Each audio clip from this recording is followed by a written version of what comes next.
companies. And what's really going to happen? Does anybody here really believe that we're immediately going to be able to stop buying less fuel? No. So what's happening? The government is going to create a new tax because they don't think they have enough of our money, and they're going to put that tax onto the companies that makes those things. And who has to pay it? We do. So it's just, folks, that cap and trade thing, that's just another way of saying they're going to tax us more, as if they don't have enough already. But I digress. I'm sorry about that. I was talking about Nancy and on health care. But Article 1, Section 8 talks about what the United States Congress is and is not allowed to spend our money on, right? And in Article 1, Section 8, it says that Congress can provide for the general welfare of the United States. That's word for word right out of my pocket Constitution right here. It does not say that it can provide for the individual welfare. It does not say that it can provide for your state's personal welfare. It does not say that it can provide corporate welfare in the form of bailouts. It says the welfare of the United States. Now, folks, if you don't already know this, we're $65 trillion in debt, and that's mounting every day. Every single day. Right? Now, how is it that a country that's already $65 trillion in debt is going to levy even one more dollar in tax against our unborn children to pay for our health care? How does that happen? It's immoral. It's taxation without representation, because any of your unborn children that are going to have to pay for that, any of them that are not 18 right now, are going to be taxed for the rest of their lives to pay for something for us. Now, I'm sorry, folks, but under Article 1, Section 8, this might be unpopular to say in some groups, it's not a question of how to, why for. It's a question of our supreme law being violated.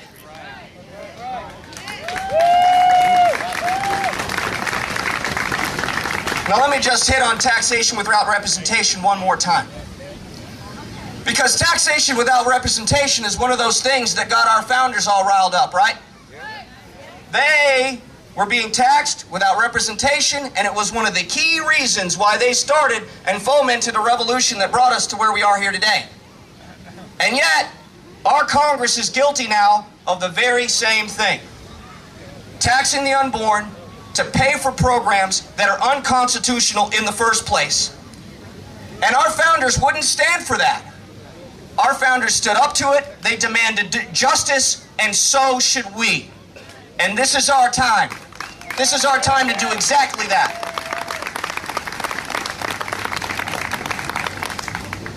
So folks, I came out here to say this, and I know I've gone a little long, I'm sorry about that because it's hot. Folks, fellow patriots, my fellow Americans, now is the time. Now is the time to take the energy that we have brought to this movement. Now is the time to capitalize on the greatest awakening of our body politic since the first Tea Parties in 1775. Now is the time to make our voices heard to our president, to our parties, yes, our parties. Because this applies regardless of parties, doesn't it, folks? We have to look in the mirror and admit that. Both parties got us covered up in this mess, and I'm ashamed to have to say that about my party, but I am here today to promise you this, that I will not ever vote for your slavery through incremental socialism. Never, ever, ever. Thank you so much for letting me speak to you today, and enjoy your holiday today, Flag Day. Thank you. Thank you, sir. Thank you very much. Mr. R.J. Harris, thank you, sir. Thank you very much. I'm getting energized now. Y'all doing okay out there? Still got some flags to wave high?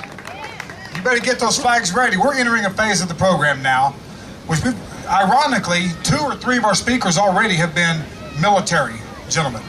And we're going to stay with a patriotic theme now. We've got a couple good little things coming up, so stay tuned. If you get hot, get in the shade. We're going to keep rolling here. I want to bring to the stage at this time a man that I know. That was his lovely wife that sang a while ago, by the way, friends of mine.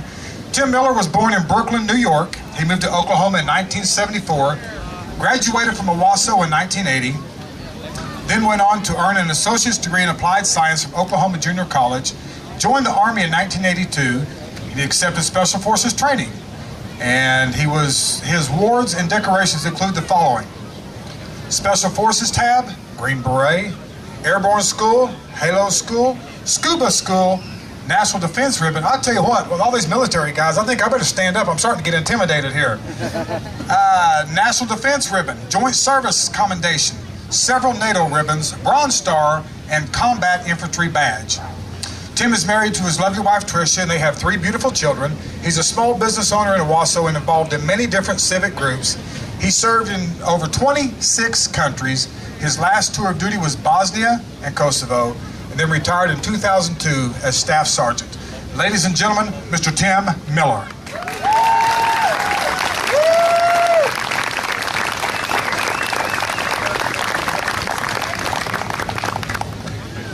Well, thank you very much. I really appreciate it. I can't tell you, when Vic called me and said, hey, we need somebody to speak, I said, well, I really never turn any opportunities down to talk. But I want to say that I'm really privileged and I'm honored to be here today. This is a special group. This is a special organization. It's been ridiculed in the news media, left and right. And I just want to say I'm really honored to be here today. Of course, I wrote down notes and I wrote a little speech and did some things, but you know, it's always best just to speak from the heart and to really just let it flow out. So I'm just going to speak for a few minutes just from the heart, if you don't mind, and tell you a little bit about myself and how I feel about this country. I joined the Army in 1982. And of course, in 1982, it wasn't very popular to join the Army. In fact, a lot of my friends were telling me, you know, why would you want to do that? That's kind of crazy. And of course, over the years, I've been asked that question. Why did you join? Why did you go do this? Why would you want to go overseas? Why would you want to be in combat? And for a lot of years, I answered that question kind of in a standard format. I answered it with saying, well, you know, when I joined originally, I was looking for college money. I was looking for, you know, some adventure. I wanted to travel. I even told people one time I was a little bored and I was just trying to find something to do. But it wasn't until 2006 that I really discovered why I did it and why I would do it again today. In 2006, the Tulsa World printed an article, and what they did was they put in there all the soldiers that had died in the Iraq conflict to date. And I went into a come and go on a Sunday morning. I was getting ready to go to the church, and I was doing my normal thing. I was going through, I was going to get a cup of coffee, a donut, you know, and then I was going to head on my way to church. And I looked down at the front page of the Sunday World, and there was that article, and it had all the photographs of those soldiers. So I picked the paper up, and I started looking through. And all of a sudden, I saw a young man that I knew. His name was Staff Sergeant Lance Chase. He was from Oklahoma City. And I knew Sergeant Lance when he was a private. I helped train him 12 years earlier. And I stood there and I was just stunned. I stood there looking at his photograph there in the paper, and I was reading through the paper, and I was just standing there. And I don't know how much time went by, but somebody tapped me on the shoulder and said, hey, you gonna take a paper, or what are you gonna do? So I picked up the paper, and I left. I didn't even pay for it. I just left.